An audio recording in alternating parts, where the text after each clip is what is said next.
Ooh. Praise the Lord. Ah, feeling good. Monday, last day of June. Should be fun. I think so. I think so. Gonna be a big, beautiful week. And I can't wait. Honestly, cannot wait. We are getting somewhat early press conference. Last day of June, I think we got three with this in total, three press conferences or so. That's good. Plus, we're getting Donald J. Trump speaking, signing some executive orders right after. So it's gonna be good, guys. Get ready. It's exciting, exciting times. Plus, we got some videos that we wanna watch. We want to watch some videos. I'm so ready, guys. One is crypto.coms. I just posted this video, guys. It's so good. It's super, super good. 9 years. Shout out to the Crow fam. Shout out to the Crow fam. And I just have to sign. I got the document.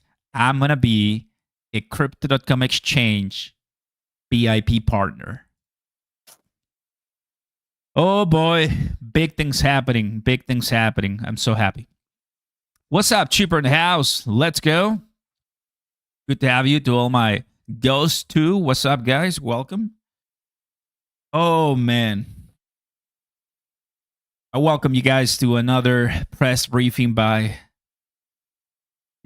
Press Secretary Carolyn Levitt. Gonna be good. What are they gonna speak about? I have some ideas, but we'll get some pretty colorful comments and questions, and I'm so ready for that. And later, after that, we have Donald J. Trump's, responding, signing. So that will be pretty good to also watch. How and where will the price of XRP and Bitcoin drive us? Well, just have to see and watch. BTC right now, 107. Not bad at all, honestly. It's doing well. Ethereum at 24 for ETH. That's good. Jasmine down. Sui. Solana 150 cents. Solana is actually doing pretty good. Good stuff for Solana. Well done, Solana. Well done. Pepe is there. Chilling. Pepe is there. There HBAR is there too. Stellar also having a good time. So why don't we go ahead and go to the 1 hour and see how things are moving. As of right now, 222, that was the highest that we got, somewhat in the last few days.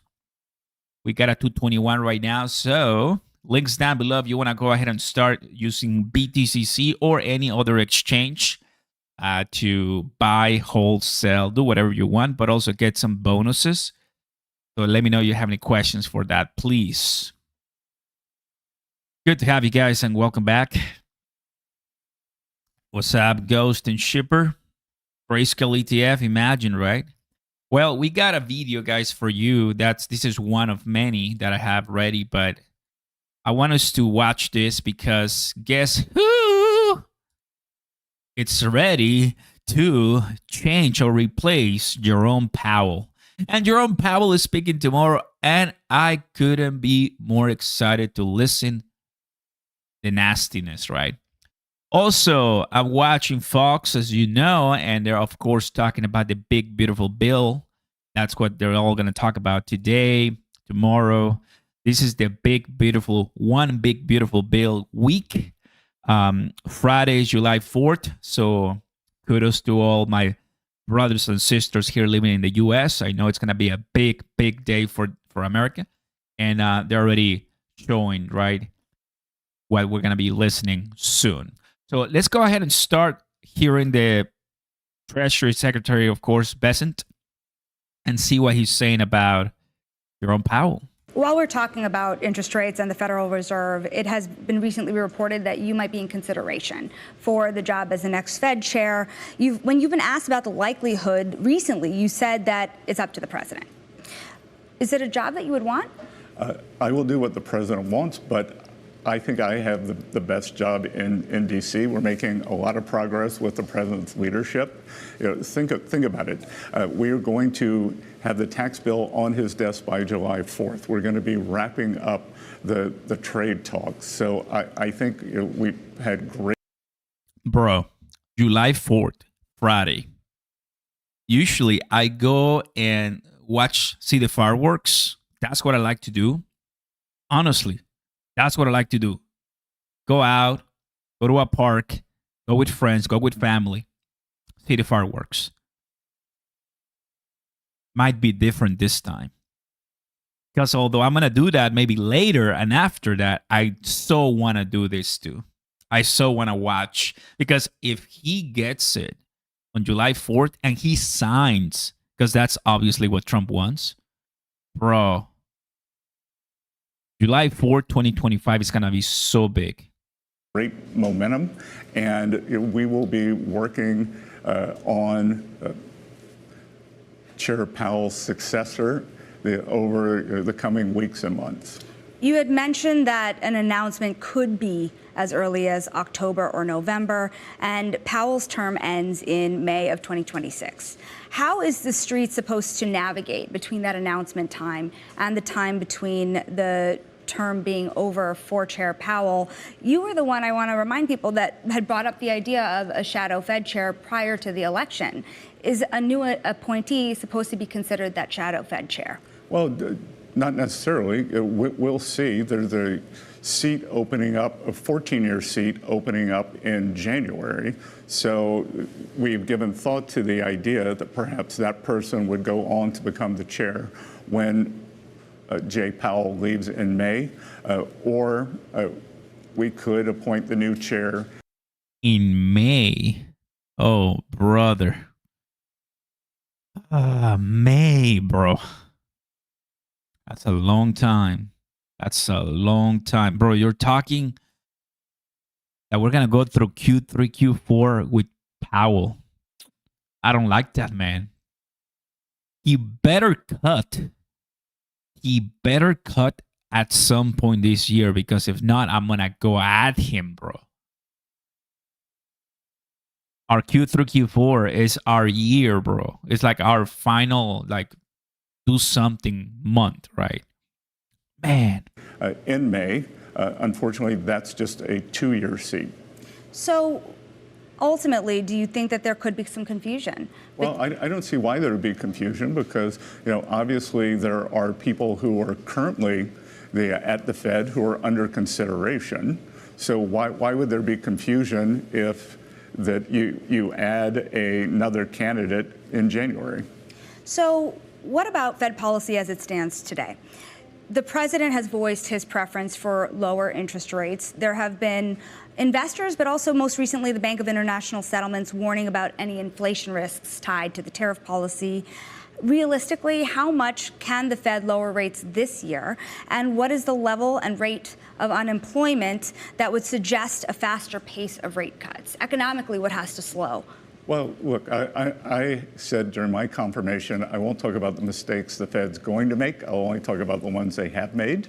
They made a gigantic mistake in 2022. And as I like to point out, medical studies have shown that people who fall tend to look at their feet, which makes them fall more. And my worry here is that having fallen down on the American people in 2022, Fed's now looking at their feet. We have seen no inflation from tariffs.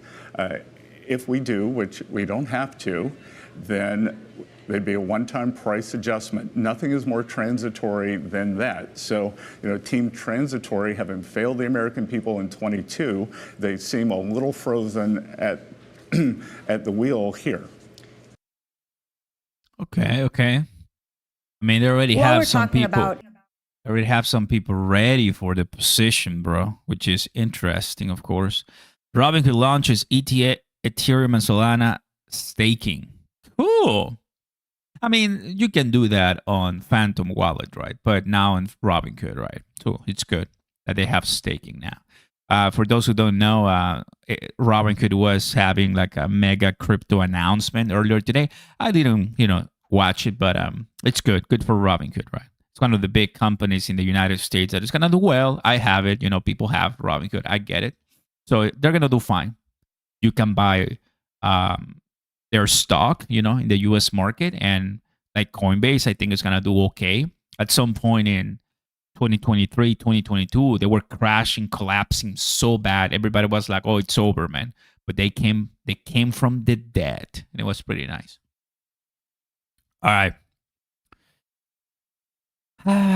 Beautiful, man. Oh, by the way, of course, if we watched the video earlier today, Michael Saylor buying $531 million worth of Bitcoin. So if you're telling me, Oscar, should I buy XRP? Well, the guy, the myth, the legend, bought $500 million, right? So that should tell you something, right? That should tell you something. Honestly, I hate Mondays in the crypto space because Friday through Sunday, we have a pump XRP without big institutions coming in and dumping their OTC XRP Monday morning. It is what it is, brother. But we are here, and you know that we like it, right? It is what it is. At some point, we're gonna have a good time in crypto. So no worries, bro. I feel you. Need to pass the 200-day moving average, sits at 236. So we haven't, of course. Thank you, Shane. Appreciate it. I don't know why YouTube changed this name. So now I see your tags instead of your actual name. So interesting. Cool.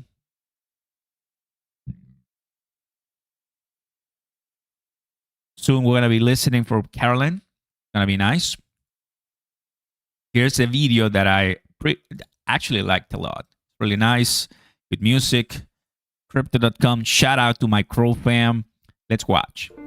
We started as an idea. A spark that lit the way. Now a torch carried by millions. We built and empowered. Matched ambition with action. Opened doors that once seemed closed. Singapore, Dubai, Brazil, France, and help me out here. San Francisco, not sure about this. Maybe China, Hong Kong, who knows? 9 beautiful years, bro. 9 years. I've been in crypto for 4 years. They've been in business for 9 years. So they have 5 more years of mistakes, experience, and so many different things, guys. It's so good when you look back, and there's people who've been in crypto for 10, 11 years, right? So even Crypto.com as a company, guys, they're still growing so fast. I'm so happy for them. That's really, really good. Really nice.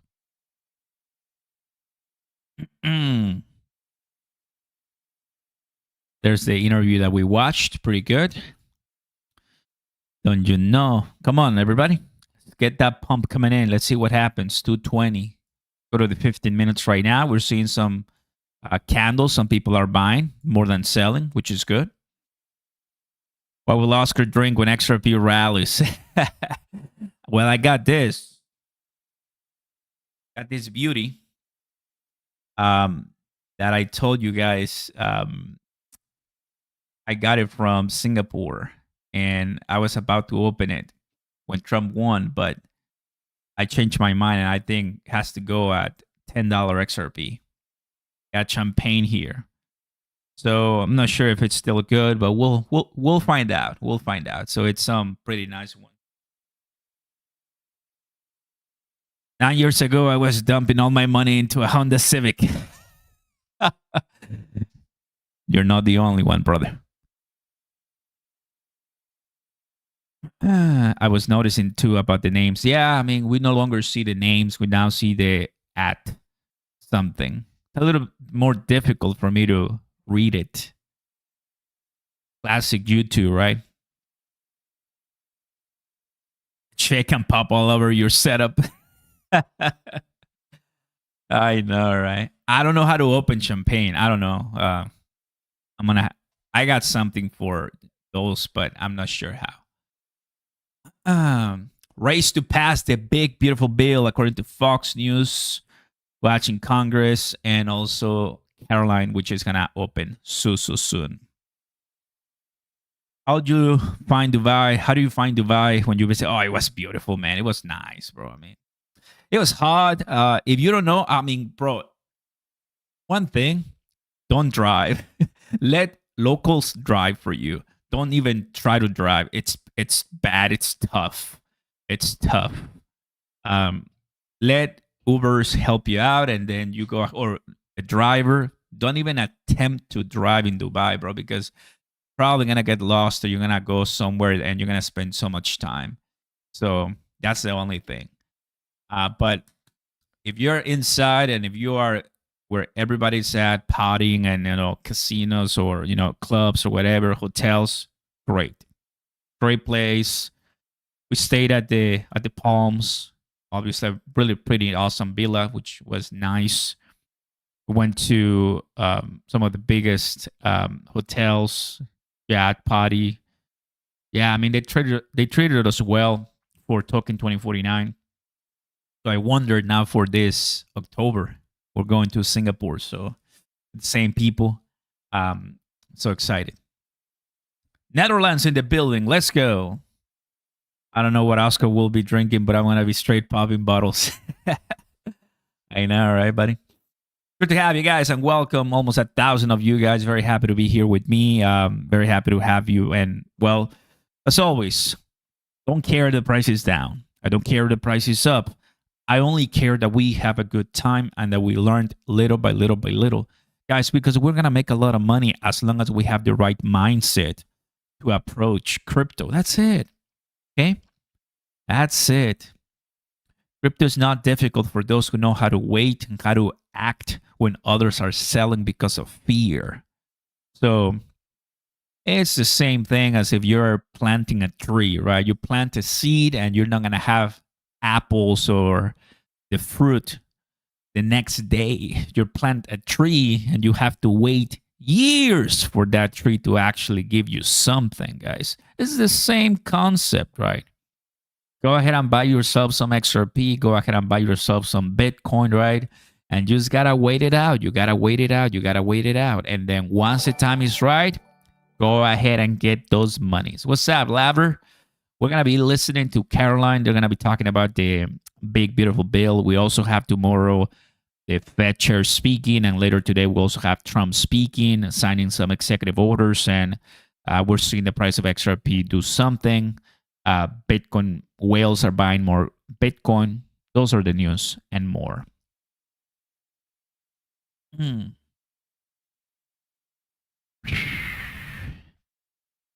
a brother XRP.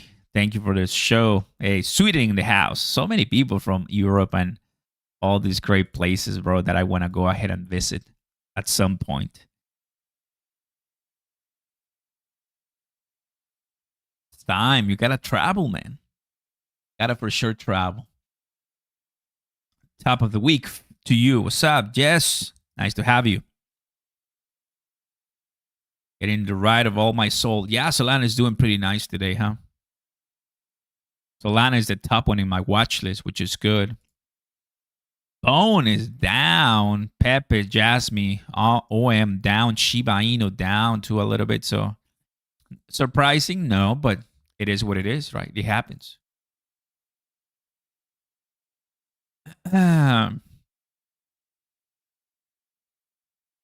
So good that we have some great people here. Let's see what XRP Army is posting right now. A minute ago, Justin. The SEC acknowledges converting the Grayscale digital large cap fund into an ETF covering Bitcoin, Ethereum, XRP, Solana, Cardano. What? What is this? What is this? Grayscale Research Q3 2025.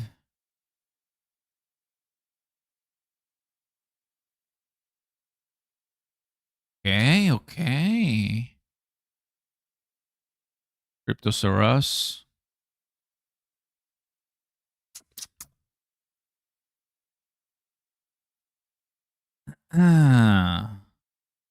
Got some good news as they're posting so much.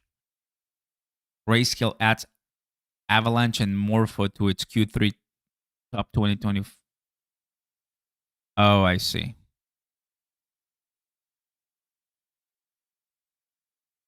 They, of course, have XRP, correct? Top 20. We'll see XRP. Hype. Interesting. The SEC acknowledges. Oh, Cointelegraph. Got it.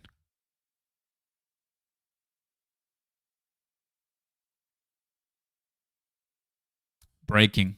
The SEC acknowledges amendment to convert Grayscale Digital Large Cap Fund into an ETF. Oh, that's so cool. There you go. There's some good news, huh? So this just happened that the SEC is saying, yep, we see you. We see you. We acknowledge you. The amendment for an ETF. It's a basket, basically Bitcoin, Ethereum, XRP, Solana, Cardano. That's great. Those are the cryptos that I want to be buying. Those are the cryptos that I want to be holding the line, covering, holding and buying as many as I can. But it is. Good news.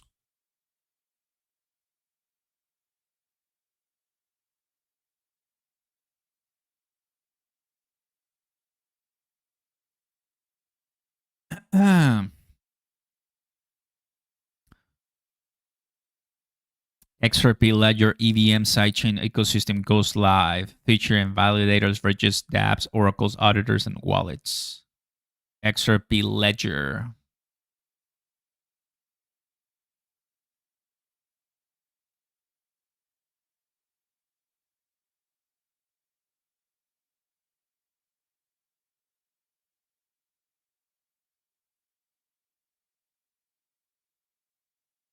Today, XRPL EVM sidechain launches on mainnet, adding Ethereum-compatible smart contracts and faster, cheaper transaction to the XRP Ledger ecosystem. XRPL EVM sidechain. That's so good. I like that it's EVM because it makes everything super simple as far as wallet. XRP Ledger's EVM sidechain launches on mainnet. Great stuff.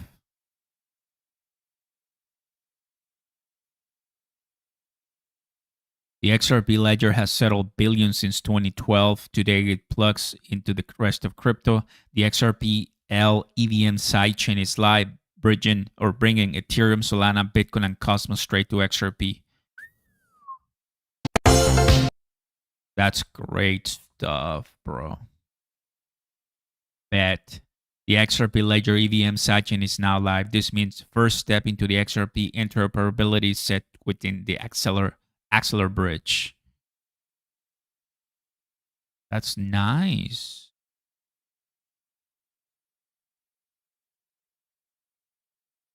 Those are some pretty good news for XRP, guys. I gotta tell you, those are some good news for XRP and the entire ecosystem. Yep. Love it. Everybody, go ahead and drop a like. Subscribe to the channel if you haven't already. And welcome. Let's go.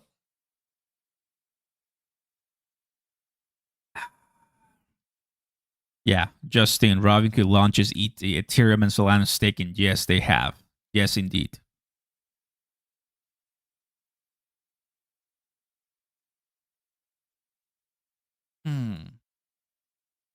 Nice. Ooh. This formation is not ascending wedge. There it is, guys. We're in. Did everyone have a good weekend? Yes. Good. It's good to see you back here. We have another busy week. On a scheduling note, tomorrow, President Trump will travel to the great state of Florida to attend the opening of a new illegal alien detention center located at Dade Collier Training and Transition Airport alongside Secretary Kristi Noem, Governor Ron DeSantis, Congressman Byron Donalds, and others. The heart of the Everglades and will be informally known as Alligator Alcatraz. There is only one road leading in, and the only way out is a one-way flight. It is isolated and surrounded by dangerous wildlife and unforgiving terrain. The facility will have up to 5,000 beds to house, process, and deport criminal illegal aliens.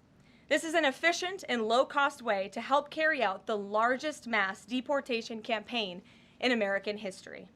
We are truly We are truly coming off a historic week of President Trump racking up win after win on behalf of the American people. President Trump restored peace through strength and acted decisively as commander-in-chief to obliterate the immediate threat of the Iranian regime's nuclear capabilities, and then brokered a ceasefire between Israel and Iran, which continues to hold. Then, the president traveled to the Netherlands and achieved a monumental win for the United States and the NATO alliance by getting our allies to dedicate 5% of their GDPs to military spending. As a result of President Trump unleashing American energy dominance, summer gas prices are at the lowest they have been in 4 years, heading into the July 4th week. And with the incoming Trump economic boom, the stock market continues to roar back, with the S&P 500 and the NASDAQ both hitting record highs. And on this point of an economic boom, I bring to you original correspondence from the President of the United States to our Fed Chair, Jerome Powell. As the president has consistently stated, the American economy is booming. And there were so many economic analysts who said that this president's policies would drive our economy down, when in fact we have seen the opposite. We've seen a massive deregulation campaign take place. We've seen inflation completely diminished from where it was under the reckless spending and the bad policies of the previous incompetent administration. I would remind the Fed chair, and I would remind the entire world, that this is a president who was a businessman first, and he knows what he is doing. He has a proven economic formula that worked in his first term as president, and it is working again. The one problem that remains is high interest rates for the American people. The American people want to borrow money cheaply, and they should be able to do that. But unfortunately, we have interest rates that are still too high. So the president sent this note to the Fed chair today. No way. If you look at this chart, this is a chart of all of the interest rates of many countries throughout the world. At the top is Switzerland. They're only paying a quarter for interest rates. Cambodia, Japan, Denmark, Thailand, Botswana, Barbados, Taiwan, Bulgaria, Cuba, Sweden, Morocco, Cabo Verde, South Korea, Algeria, Canada, Albania, Libya, Malaysia, China, New Zealand, Trinidad and Tobago, Czechia, Bolivia, Australia, Costa Rica, the Bahamas, Kuwait, Papua New Guinea, Bosnia, United Kingdom, and the UAE are all paying lower interest rates than the United States of America, which has one of the hottest and strongest economies in the world. The president sent this note to the Fed chair. It says, "Jerome, you are as usual too late. You have cost the USA a fortune and continue to do so. You should lower the rate by a lot. Hundreds of billions of dollars are being lost, and there is no inflation." And the president is right. There is historically low inflation thanks to his policies. And we will continue to drive down the cost of living in this country for Americans. We will continue to deregulate. And it's also incredibly important that we pass this one big, beautiful bill, which is the largest tax cuts in American history. And that's why the White House and the president himself have been in touch with lawmakers all weekend long to get this bill passed. And they are working very hard to do so. It remains a top priority for the president. And this bill has exposed the clear differences between Republicans and Democrats in 2025. The Democrats are doubling down on craziness and radical policies that are undermining the very fabric of our country. Just look at the Democrat nominee for New York City Mayor, Zohran Mamdani. He's a Democrat socialist, really a communist, who proudly calls to defund the police, peddles anti-Semitism, praises pro-Hamas groups, wants Israel abolished, and believes wealthy Americans should not exist. Those are his words, just as recent as this weekend. Meanwhile, under President Trump's leadership, Republicans are fighting tirelessly for everyday middle-class working Americans who re-elected this president, and we're carrying out a revolution of common sense, and all of that is packed into this one big, beautiful bill. It delivers the largest middle and working class tax cuts in U.S. history. It keeps America safe by funding the largest ever one-time investment in border security. It's enough to reverse the Biden border invasion. And every single Democrat is against that, against securing our border and deporting millions of criminal illegal aliens. The One Big Beautiful Bill also strengthens and protects Medicaid benefits, despite what Democrats are saying, for eligible American citizens who rely on it, like pregnant women, children, seniors, and people with disabilities, by eliminating waste, fraud, and abuse that threaten to destroy this program that was intended for the most vulnerable in our society. And every single Democrat in Congress is against rooting out that waste, fraud, and abuse in blocking the 1.4 million illegal aliens who are currently improperly receiving these benefits that should be going to American tax-paying citizens. The Democrats in Congress are more concerned with defending illegal aliens than they are hardworking Americans. And the big, beautiful bill also revitalizes our military and enhances our defense capabilities, protects our country from emerging new threats by funding a cutting-edge missile defense system called the Golden Dome. And as we all know, the one big, beautiful bill makes the Trump tax cuts permanent. The White House and the president are adamant that this bill is passed and that this bill makes its way to his desk. Republicans need to stay tough and unified during the home stretch, and we are counting on them to get the job done. So with that, we will take questions. John Fredericks is in our new media seat today. John, thanks for being here. We'll kick it to you. Thank you, Caroline. Let's get to the one big, beautiful bill first. It Sure. appears now you're going to get at least 50 votes in the Senate. There'll be some amendments. What is the president's confidence level in getting 218 votes in the House by the end of this week in order for him to sign it on Friday? Well, look, we are very well aware, the president is very well aware, that this bill needs to not only pass out of the Senate, but it needs to go back to the House, and we need the full weight of the Republican conference to get behind this bill, and we expect them to, and we are confident that they will. The president has been working hand in hand with Senate Majority Leader Thune and also our House Republican leader, or the Speaker of the House, Mike Johnson, both of whom will be at the White House today to meet with the president yet again. I believe they were here this morning, actually. I have one follow-up. Sure. You outlined Jerome Powell and the Ooh. note that the president just sent to him. There are many who believe that Powell has been politicized in a lot of different ways. Yes. The president has not been shy about acting on things that he believes in. Why not just fire Jerome Powell and put in somebody that is going to lower rates? Why Well, wait? He can't. Well, it's a good question, and one you can ask the president because that's a decision for him to make. But you're right to point out the politicization of He the can't. Fed, and it's very unfortunate for our country. But Jerome Powell cut rates numerous times ahead of the election when Joe Biden was in this Oval Office, but now he refuses to, and the economy is in a much better place. So there really isn't a good explanation for that, and the president is rightfully calling attention to it. Thank you. Kelly. Good afternoon. On Iran, the president posted on his social that he is not even talking to them anymore. When we were at NATO, he said he expected the U.S. and Iran to have talks as early as this week and that he might even want to see a written agreement. What is the update now if he's saying he's not even talking? So as I told you from the podium last week, I said the administration, and namely our special envoy Steve Witkoff, has been in communication both directly and indirectly with the Iranians. That communication continues. The president himself has not talked to Iran, which he pointed out in his truth statement. Peter. Thank you, Caroline. Does President Trump want Zoran Mamdani deported? I haven't heard him say that. I haven't heard him call for that. But certainly he does not want this individual to be elected. I was just speaking to him about it and his radical policies that will completely crush New York City, which is obviously a city that the president holds near and dear to his heart. There's this Congressman, Andy Ogles. He wants the Attorney General Bondi to explore denaturalization proceedings because he thinks Mamdani could have misrepresented or concealed material support for terrorism based on rap lyrics he wrote in 2017. Does President Trump think this is a worthwhile use of the Attorney General's time? Well, I'll let the president speak to that. I have not seen those claims, but surely if they are true, it's something that should be investigated. And could President Trump see himself, you said you just talked to him about this, could he see himself working with a mayor, Mamdani, somebody who on Meet the Press this weekend was given 3 chances to condemn the phrase globalize the intifada, but he couldn't? Yeah, look, the president is always willing to work with everyone. He's working with Democrats across the country, Democrat governors, and he said he'll work with people on the far left. He works with Republicans. He works with people in the middle. He wants to do what's right for America, but surely someone who holds these values and is quite literally a communist and condemns every value that makes this country great. Common sense, law and order, low taxes, working hard, and earning your keep in this country. He's against all of that, and I think the president would find it difficult to work with someone like that. If he is elected, I'm sure you'll hear more from the president on that, but we'll have to see. Hopefully the voters of New York City choose wisely. Sure. Thanks, Caroline.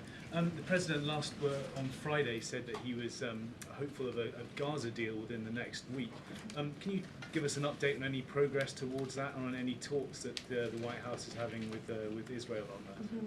Sure. Well, I know that Mr. Dermer is in Washington this week to meet with senior officials here at the White House. I also know that this administration is in constant communication with Israeli leadership, and the president himself speaks frequently, as you know, to Prime Minister Netanyahu. But this has been a priority for the president since he took office, to end this brutal war in Gaza. It is because of this president that humanitarian aid is being brought into the region. It's heartbreaking to see the images that have come out from both Israel and Gaza throughout this war, and the president wants to see it end. He wants to save lives, and however, the main priority for the president also remains to bring all of the hostages home out of Gaza. As you know, his tireless effort has brought home many of the hostages, including all of the American hostages who were held there. So he wants to see both things happen, and we're continuing to work very hard to do those things. Sure.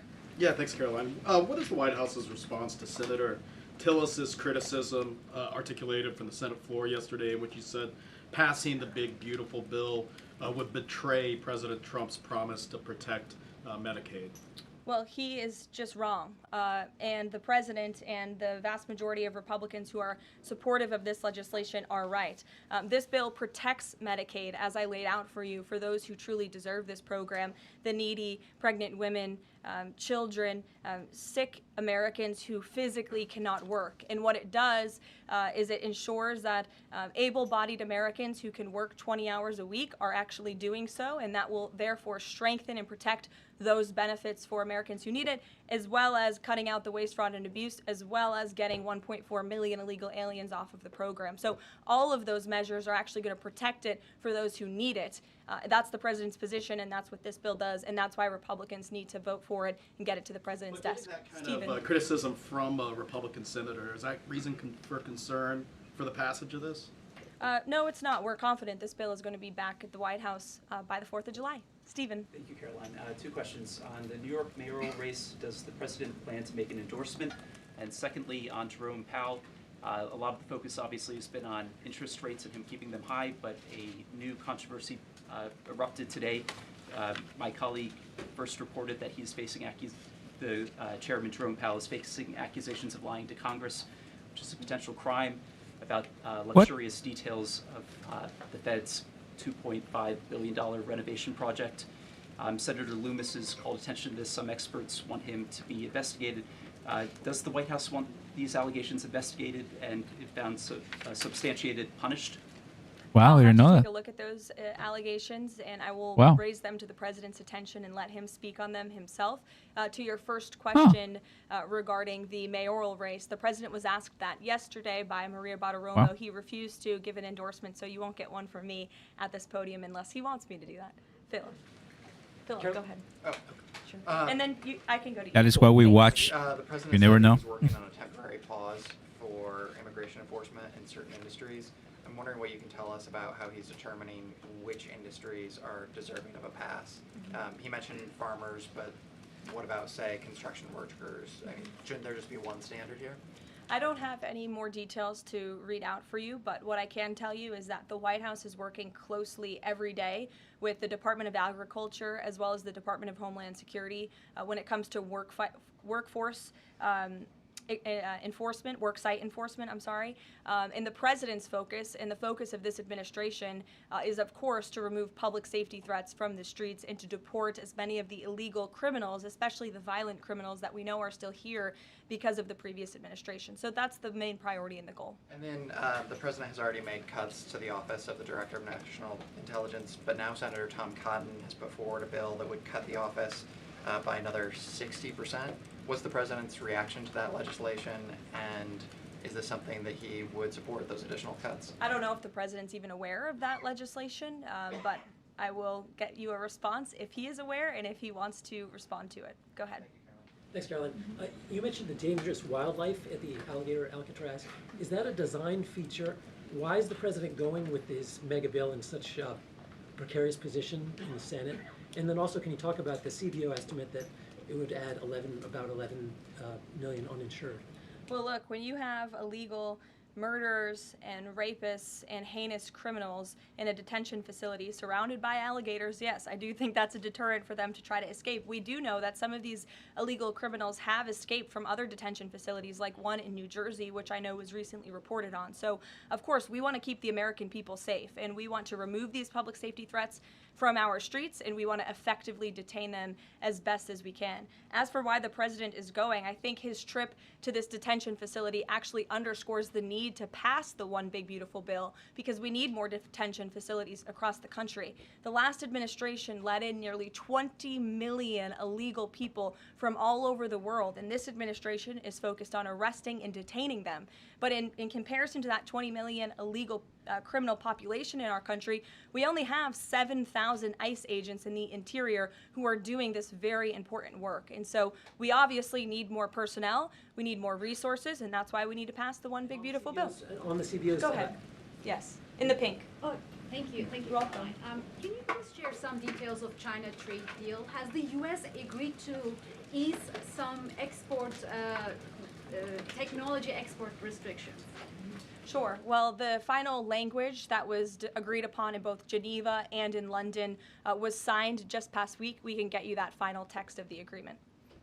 Go ahead. Thank you, Caroline. Eamon, and then behind you. Okay, thanks, Caroline. So on Jay Powell, has the president got a short list of who he wants to see as Jay Powell's successor, and is he going to name a successor as early as this summer? I won't get ahead of the president on any announcements on that.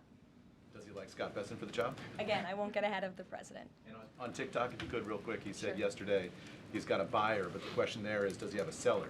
And do you have any indication from the Chinese government that they've authorized a sale of TikTok to the U.S. or to U.S. buyers? What I can tell you is that these discussions with China regarding the sale of TikTok have been ongoing at the highest level, and they will continue. As you know, we have another 90-day extension, and it's just to continue to work out this deal and make sure that TikTok stays on for the American people. That's the president's main goal in this, while protecting their privacy and their security. Behind you. Go ahead. Thank you, Caroline. The president has been calling for a deal in Gaza for 2 days and many posts. Who is blocking the deal? And one other thing, when he posted on Netanyahu's trial, also he said it interferes with the negotiations on Iran and on Gaza. What did he mean by that? I'm sorry, to your second question? The second question, when he posted about the Israeli Prime Minister trial, Yes. he said it interferes with the negotiations on Gaza and on Iran. What did he mean by that? It interferes because it physically and logistically was interfering. The prime minister was slated to go to court last week when he's in the middle of negotiating a peace deal and bringing hostages out of a war-torn region. And so the president was simply, I think, emphasizing his empathy that he has for Bibi Netanyahu and seeing him go what he's going through with his own judicial system in the state of Israel. Clearly, the president knows that very well. He, too, was a victim of a judicial system that was trying to put him in jail, as you all know. You all covered it. But President Trump prevailed. That's why he's back in the Oval Office, and he believes that Bibi Netanyahu is a great leader for the people of Israel. The president just worked with him closely to end that 12-day war and to obliterate Iran's nuclear facility, to take out that imminent threat, not just to the state of Israel, but also to the United States of America and the rest of the world. And he believes that Prime Minister Netanyahu should be praised for that. Go ahead. Thanks, Caroline. On the mega bill and the amendment that would limit Medicaid expansion under the Affordable Care Act, does the president want that amendment to pass? The president wants this bill to pass. Meredith. Hey, thanks, Caroline.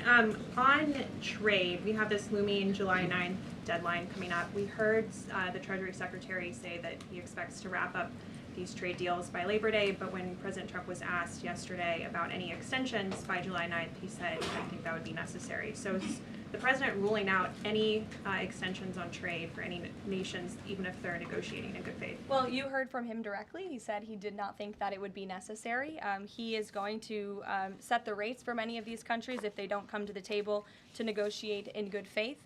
And he is meeting with his trade team this week to do that. Mary. Thanks, Caroline. I just watched a CNN segment on a new app called ICE Block, and it kind of appeared to be promoting this app where you can tell people where ICE agents are. Given the recent rise... An app that tells people where ICE agents are? Yes. And given the rise, I believe 500% increase in assaults on ICE agents, I wanted to see if you could comment on that and why CNN would be promoting such an app. Well, it's a very good question. I'll have to go back and watch the clip myself, but surely it sounds like this would be an incitement of further violence against our ICE officers. As you know, as you stated, there's been a 500% increase in violence against ICE agents, law enforcement officers across the country who are just simply trying to do their jobs and remove public safety threats from our communities. And that's something we as Americans, including journalists at CNN who live in many of these cities where illegal aliens are hiding and were let in from the previous administration, should be very grateful for. So we haven't seen the clip. We'll take a look at it, but certainly it's unacceptable that a major network would promote such an app that is encouraging violence against law enforcement officers who are trying to keep our country safe. Caroline, Shelby. I just wanted to get a clarification on the Senator Rick Scott's amendment. It sounds like the president is agnostic about whether it's attached. Is that accurate? Look, I'm not going to get into the details of the discussions that are ongoing right now, but the president wants these senators to come to a conclusion, to get this bill back to the White House as soon as possible and make sure that it's a piece of legislation that can make its way back through the House as well. So obviously there's some ping-ponging between both sides of Capitol Hill right now, but that's why Senator Thune and Speaker Johnson are working with the president in lockstep every step of the way. In the back, News Nation, go ahead. Thanks, Caroline. The president did and then announce. in front of you, Oh, yes. in front of. Sure, I'll take both of you. The president did announce last week that the trade deal with India is closed, and this could happen anytime soon. Are there any roadblocks as of now? Are there any updates on that? And how does the president see this about China's role or its influence in the Indo-Pacific region? Sure, yes. The president said that last week, and it remains true. I actually just spoke to our Secretary of Commerce about it. He was in the Oval Office with the president. They are finalizing these agreements, and you'll hear from the president and his team, his trade team, very soon when it comes to India. And on China? How do we counter China on that front? Yes, I mean, look, India remains a very strategic ally in the Asia Pacific, and the president has a very good relationship with Prime Minister Modi, as you know, and he will continue to have that. Go ahead. Thank you, Caroline. On the reconciliation bill, Senator Tillis from the floor yesterday seemed to suggest President Trump was getting bad counsel on the effects of the bill. Is President Trump aware of the analyses, and there are several of these, that suggest if rural hospitals potentially close, if there are Medicaid patients in the millions that become ineligible for that? Yes, and that claim is just simply untrue. Rural hospitals comprise 7% of all hospital spending on Medicaid, and that illustrates that they have not benefited from the massive increase of waste, fraud, and abuse under the Biden administration. So this bill strengthens Medicaid. It will protect those benefits that hardworking Americans need, and that's why the president wants this bill to pass. The senator was wrong. The president put out a Truth Social post addressing it, and then the senator announced he's no longer running for office anymore. So I think that case has been closed, and the White House is continuing to focus on getting this legislation to the president's desk for his signature. Go ahead. Yes, you. Yeah, thank you so much. Well, you and then you. There's confusion here. A question on Syria. Go ahead. Has the Syrian government get back to you that they are ready to join the Abraham Accord? Is there any discussion with the Syrian and Israeli government for having a security agreement? Is the first question. And the second question, what's the end goal for talking with the Iranian? Is that only focused on the nuclear program, or you are willing to speak about other issues like the proxy groups and ballistic missiles, or even trade with Iran?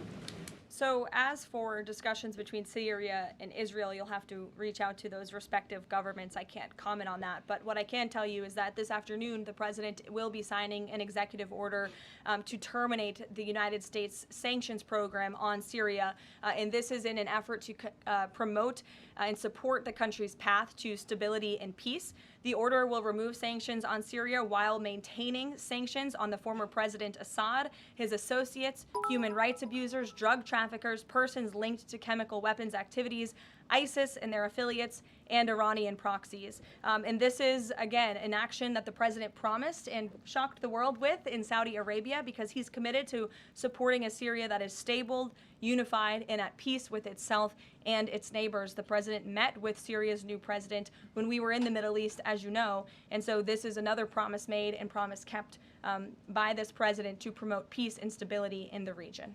Yeah. Go ahead, Caroline. Sure. Questions on two topics, if you don't mind. Sure. Iris Howe with NTD here. First on Canada. Canada says it's now dropping its digital services tax on American tech companies days after President Trump says he's halting all trade talks with Canada. First, what's the president's reaction to this? Can you tell us more about his call with Prime Minister Carney over the weekend? How did he get Carney to drop it? And also, what's the impact on American tech companies given this latest progress, as the president says he has been fighting for American tech companies? It's very simple. Prime Minister Carney in Canada caved to President Trump in the United States of America. And President Trump knows how to negotiate, and he knows that he is governing the best country and the best economy in this world, on this planet. And every country on the planet needs to have good trade relationships with the United States. And it was a mistake for Canada to vow to implement that tax. That would have hurt our tech companies here in the United States. The president made his position quite clear to the Prime Minister, and the Prime Minister called the president last night to let the president know that he would be dropping that tax, which is a big victory for our tech companies and our American workers here at home. And on Harvard, if you don't mind, the administration today formally accused Harvard of violating civil rights laws by not doing enough to fight anti-Semitism. We know that the president has talked to us before about Harvard potentially having a deal with the administration in the coming days. Do you have an updated timeline for that? How's the negotiations going? And is more pressure needed for Harvard to take fighting anti-Semitism seriously? Well, there was quite a direct letter that was sent to Harvard this morning, as you know. The negotiations are taking place behind closed doors, so I won't comment on that. But what I will share with all of you, for those who haven't seen it, is the context of this letter, because I think it's very important. And this comes from the Department of Health and Human Services, which concluded after a thorough investigation that Harvard University is in a violent violation of Title VI of the Civil Rights Act, which prohibits discrimination on the basis of race, color, and national origin. And if you read some of the content of the investigation and what they found, the majority of Jewish students reportedly experienced negative bias or discrimination on their campus, while a quarter of Jewish students at Harvard felt physically unsafe. Jewish and Israeli students were assaulted and spit on. They hid their kippahs for fear of being harassed and concealed their Jewish identity from classmates for fear of ostracization. Images were widely circulated amongst the Harvard community that trafficked in obvious anti-Semitic tropes, including one that showed a dollar sign inside of a Star of David, and the campus was vandalized with anti-Semitic stickers, including one that showed the Israeli flag with a swastika. The Harvard campus was racked by demonstrations, as you all know, violent protests that violated the university's rules of conduct. The demonstrations called for genocide and murder, denied Jewish and Israeli students access to campus spaces. These are all facts that Harvard cannot dispute, and that's why the administration has found them in violation of Title VI and has threatened to withhold their federal funding, because if you break federal law, you should not be receiving federal tax dollars. And so I rest my case on Harvard. Andrea. Yeah, so President Macron of France earlier today said that tariffs levied by powerful countries are often a form of blackmail, and criticized the sort of process that's underway. He didn't mention the United States specifically, but said that these tariffs are really hurting developing countries. So there's this big UN conference going on. What do you say to that? What is the president, was he aware of that comment, and did he have any response? I think the president and the White House would certainly reject that characterization by Prime Minister Macron. Tariffs are an effective use of presidential power to bring back the middle class, to bring back our manufacturing industry, which was the backbone of our American economy and has been hollowed out by globalist politicians who have caved to foreign countries instead of doing what's right for American workers. That's why the president is effectively utilizing his authority to wage tariffs and to utilize tariffs, and continues to be in discussions and negotiations on trade to do what's right for America. And Europe and the rest of the world might not be used to that, but President Trump is back in town, and he's going to do what's right for our people and our country. Can I just follow up on Netanyahu? So there's a report in Israeli media that the Prime Minister will actually be here, that Netanyahu will be here today meeting with the President. Can you confirm that? I don't believe Prime Minister Netanyahu is here today. I think you guys would know about that by now. Unless there's something going on I don't know about, but I don't believe he is. I do know he has expressed interest in coming to Washington and meeting with the president, and we are working on a date for that. I do not believe it is today, but that would be fun. You never know in this White House, let's be honest. Go ahead. Thanks, Carolyn. Does the president support this new measure in the big, beautiful bill that would impose steep new taxes on new wind and solar projects? I believe you're referring to the credits for wind and solar projects. No, And we're talking about the new tax. There's a new tax that it's estimated would add 10 to 20% to the cost of any new wind and solar projects that start after this year. Again, I don't want to comment on the specifics of provisions, but I'm sure the president will speak on that directly. Again, this is an ongoing process. The president continues to be very much engaged with the leadership in both the Senate and the House to get this bill back to his desk. Did the president ask for that provision? Because the National Building Trades Union is saying that it's the equivalent of terminating more than 1,000 Keystone XL pipeline projects. Is that something that would concern him? Well, the president spoke on this yesterday in his interview, and he said he understands that legislators want to protect jobs in their communities and in their districts. And so he understands why some of them are against this provision, but he also understands why people want the provision. So again, this is an ongoing deliberation and discussion, and the president is engaged in this very much. Go ahead. Thanks, Caroline. We've been hearing from White House officials for weeks that you're close on trade deals with a number of countries. Can we get any update on which countries will have deals by the 9th and when there may be any announcements? I'll let the president and the trade team speak on it. Can you respond to the CBO estimate that the Senate bill would increase the deficit by nearly $3.3 trillion? This is one of the most fiscally conservative pieces of legislation that has ever made its way through Capitol Hill. There's $2 trillion in mandatory savings in this bill, and not only that, the projected growth that this bill will bring to our economy. It will be an economic boom. The Council of Economic Advisors has an analysis that shows that the bill will generate $4.1 trillion in economic growth, and it will cut taxes, putting more money back into the American people's pockets. That's why this president wants this bill to pass, and I know he's busy working the phones and doing what he needs to do today to make it happen. So we'll see you all later. Thank you. We'll see you in Florida tomorrow. Ooh, no questions for CNN. Oh. Okay. I was fast.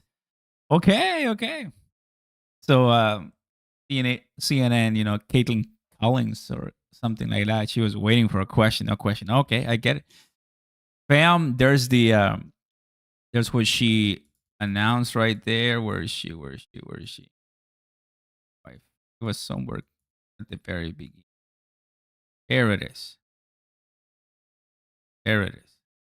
So you're as usual too late. You have cost the U.S. a fortune and continue to do so. You should lower the rates by a lot. Hundreds of billions of dollars being lost, no inflation. He wants it to be there at 1%, and that is signed by the United States president, right? So pretty crazy, guys. Jerome Powell will be speaking tomorrow, bro. Man, I'm so ready to hear that.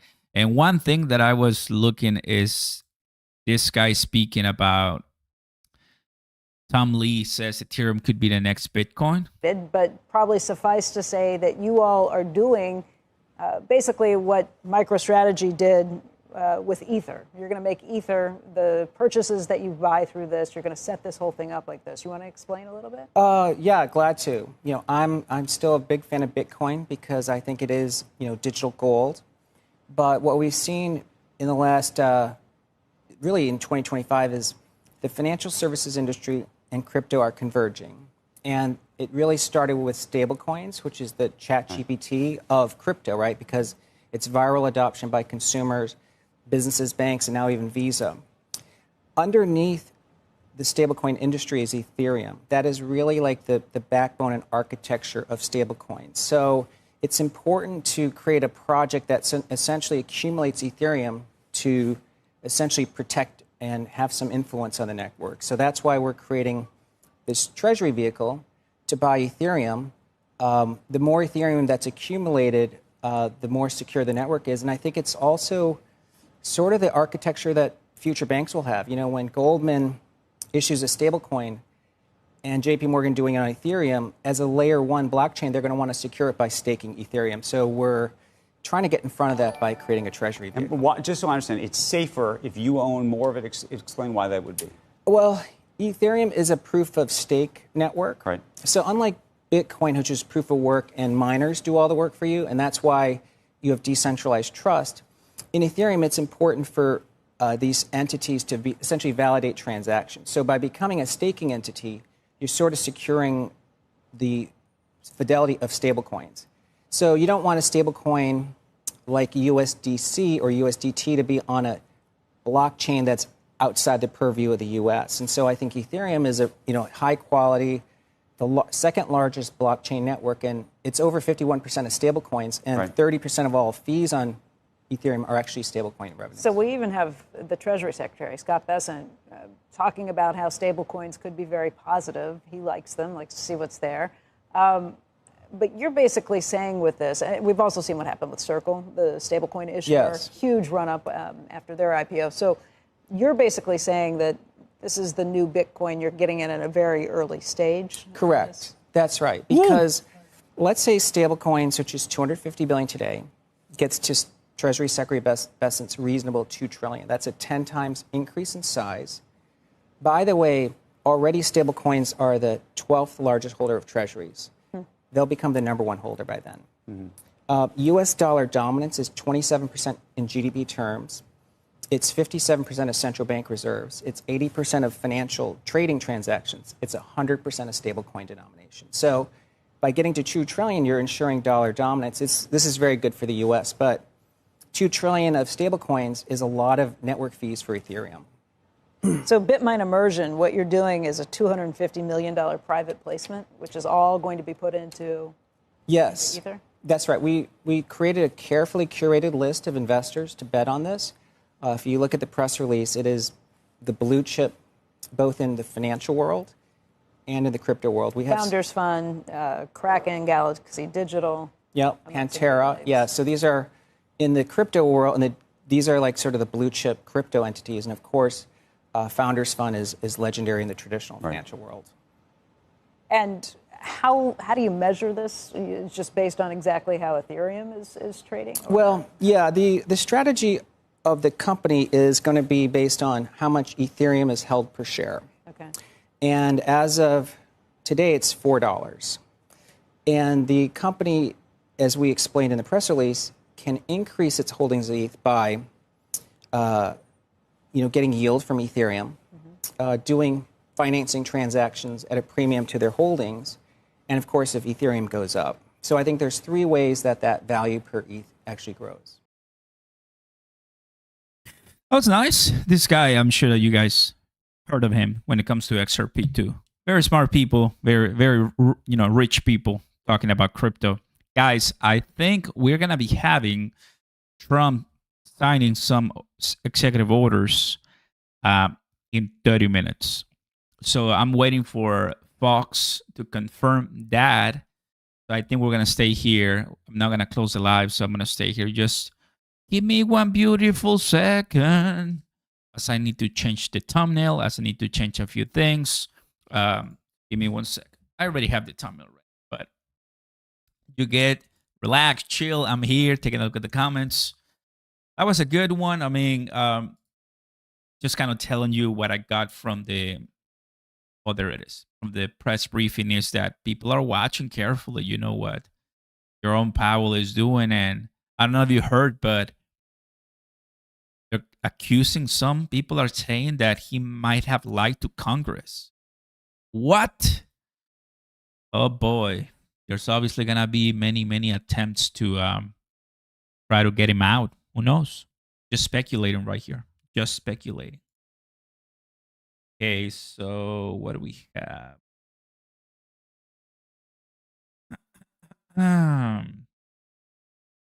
Change.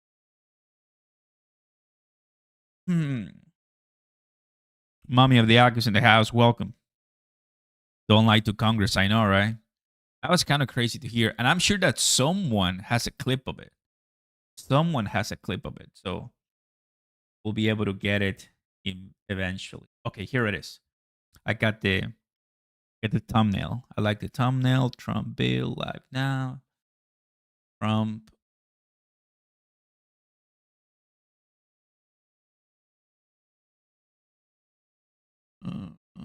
According to the agenda, President signs executive orders. 30 minutes from now, close press. That's the Oval Office. So typically, there's just a few people there.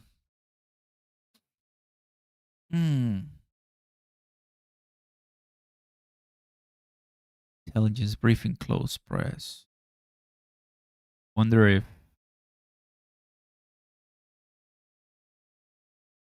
I'll wait a little bit. Wait a little bit. Close press means that, I mean, Fox News has to be. So I'll wait a little bit. Okay. Now, give me a second. From signs.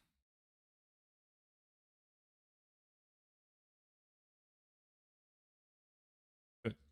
At this one, I'm gonna change once it's confirmed here by Fox. Okay.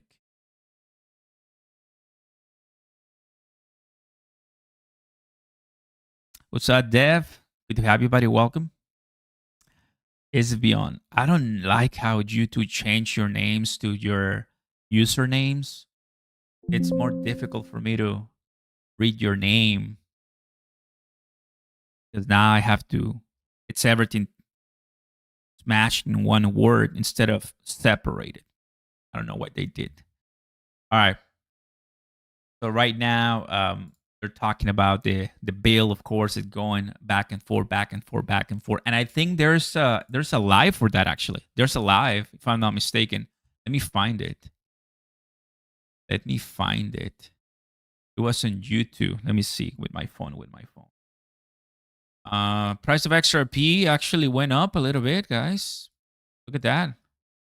Don't you know? Pump it up. You got to pump it up. All right, give me a second. Let me do my magic here. See what's going on. Where is it? Fox. No. Senate live. Let's see. Here. Yes. Okay. Let's do PBS, routers, PBS, Fox Business.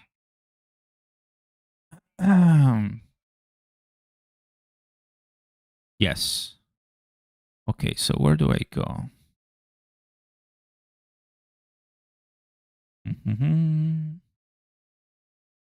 Okay, I think I know where I'm gonna go. This is AP News. Yes. Yep. Let's go to AP News. Are they? I don't think they are. No, they're not. No. They're too cheap. You go to AP News here. All right.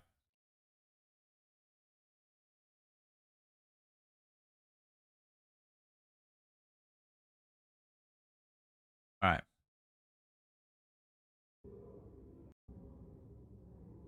Good. We're live here. In the meantime,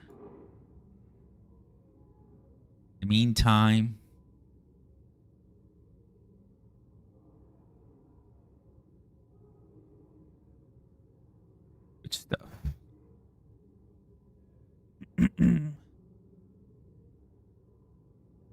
Plus, I need more water.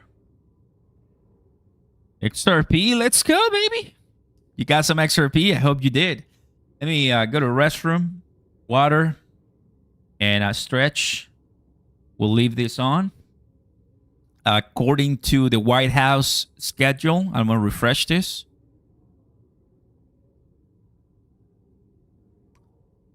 We're waiting for Mr. Tillis, no. We're Mr. waiting Warnock, for Mr. this. Warnock, aye. Ms. Klobuchar, aye. Hopefully, Mr. Reed, close press. aye. Mr. Warner, aye. Mr. Curtis, no.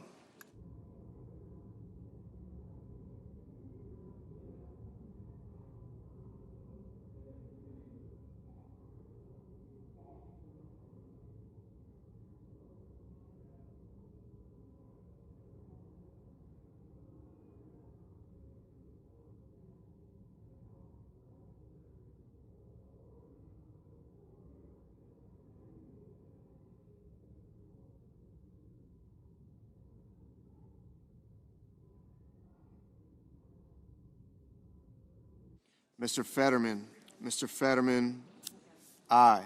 Mr. Young, no.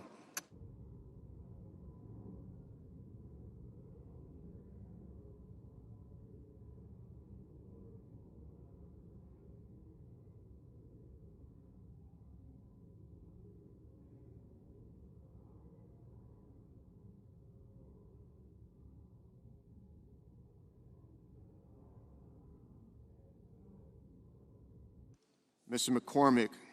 McCormick, no.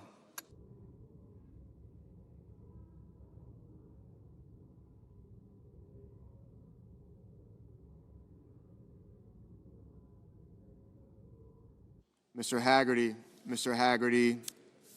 no.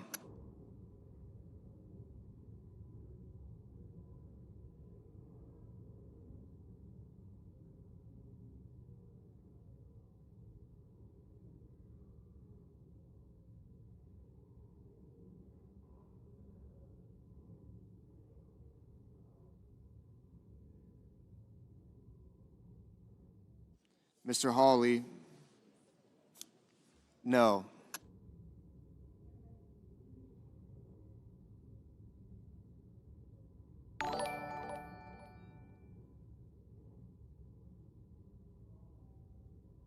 Good stuff. Here's an XRP. Hey, my man, that's a good one. Thanks for the 1 XRP, brother. Appreciate it. One day, I won't get you 1 XRP. That's true.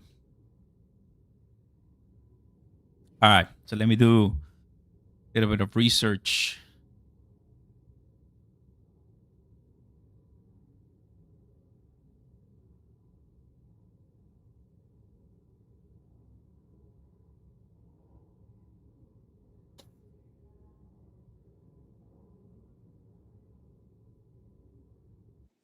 Mr. Van Hollen, aye.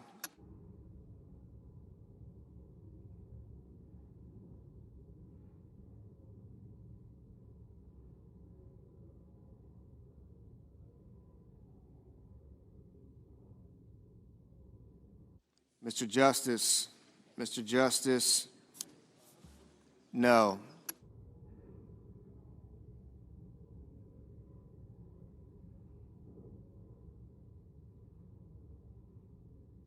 So these, Ms. Murkowski, no. so these are executive orders regarding Syria. Okay.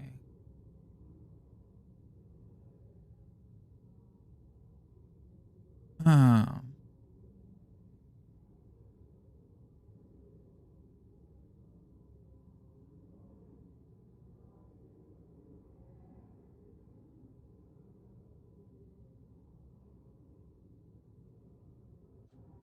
Mr. Coons, aye.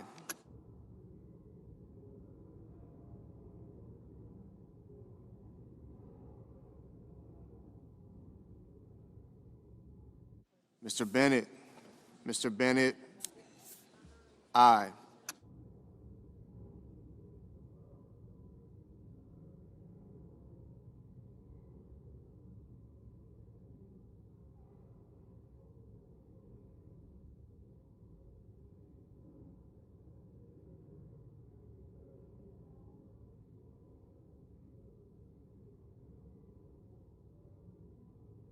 Got it. Mr. Durbin, aye.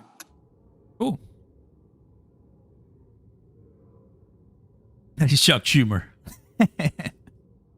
Mr. Scott of South Carolina, no.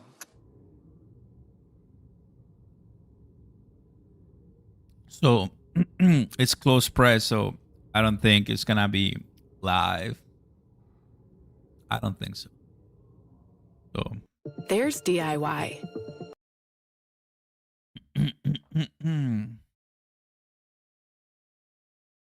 there it is. That was fun. Post this.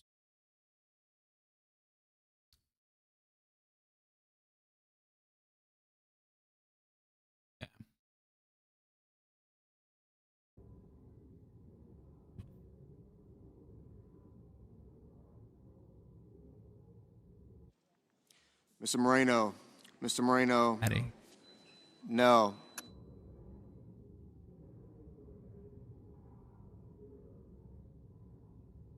Recreation.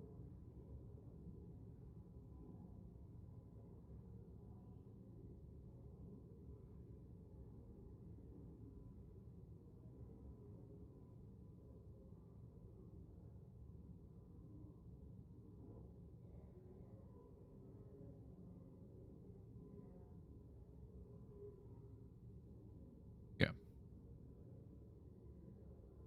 Perfect. All right, my fam. That's it for me. That was a good one. Good one listening to Caroline. I'll see you in the next one. And keep it up. We'll keep you in the know. But yeah, later today we're gonna continue hearing this one. They want to pass it, of course, and send it to the House. And as Mr. you know, Bozeman, we'll be Mr. hearing Bozeman, we'll be no. hearing tons from this. All right. Appreciate you guys for stopping by and having fun here with me and listening to the whole everything. And well, glad to see crypto. You know, most likely XRP holding strong. Ciao, fam. Love you.